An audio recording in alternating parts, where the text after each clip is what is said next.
नवरात्रि का दूसरा दिन माँ ब्रह्मचारिणी की पौराणिक कथा। माँ दुर्गा की नवशक्ति का दूसरा स्वरूप ब्रह्मचारिणी का है। यहाँ ब्रह्म का अर्थ तपस्या से है। माँ दुर्गा का ये स्वरूप भक्तों और सिद्धों को अनंत फल देने वाला है। इनकी उपासना से तप, त्याग, वैराग्य, सदाचार और संयम की वृद्धि होती है।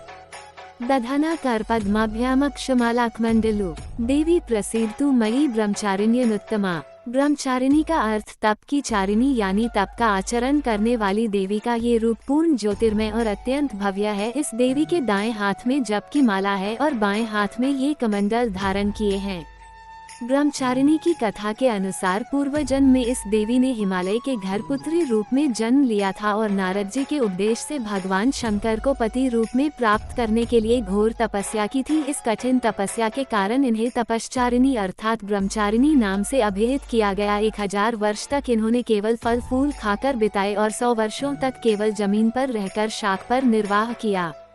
कुछ दिनों तक कठिन उपवास रखे और खुले आकाश के नीचे वर्षा और धूप के घोर कष्ट सहे 3000 वर्षों तक टूटे हुए बिल्व पत्र खाए और भगवान शंकर की आराधना करती रही। इसके बाद तो उन्होंने सूखे बिल्व पत्र खाना भी छोड़ दिए। कई हजार वर्षों तक निर्जल और निराहार रहकर तपस्या करती रही। पत्तों को खाना छोड़ देने के कारण ही इनका नाम अपर्णा नाम पड़ गया।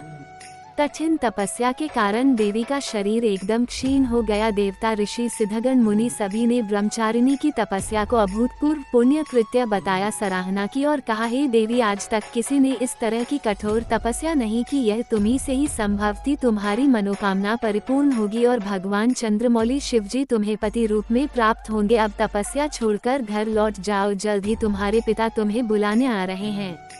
इस देवी की कथा का सार यह है कि जीवन के कठिन संघर्षों में भी मन विचलित नहीं होना चाहिए। माँ ब्रह्मचारिणी देवी की कृपा से सर्व सिद्धि प्राप्त होती है। दुर्गा पूजा के दूसरे दिन देवी के इसी स्वरूप की उपासना की जाती है।